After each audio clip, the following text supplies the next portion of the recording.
This question is to concern the relationship between two variables, x and y, representing the number of gold coins taken by two pirates from a fixed total of 100 coins. Please subscribe to our YouTube channel Math Tutor 8285. Your subscription fuels the passion. Let's grow together.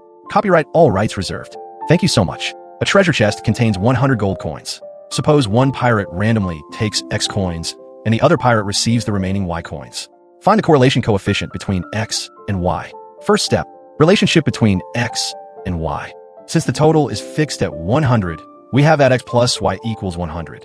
Therefore, y equals 100 minus x. Next step, variances are equal. The variance of y equals the variance of 100 minus x, which is the same as the variance of x. Then, next step, covariance calculation. The covariance of x and y is equal to the covariance of x and 100 minus x. This equals the covariance of x and 100 minus the covariance of x and x.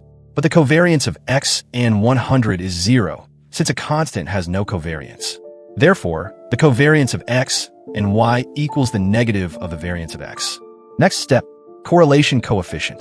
The correlation coefficient is the covariance of x and y, divided by the square root of the variance of x times the square root of the variance of y. Substituting, we get negative variance of x divided by variance of x.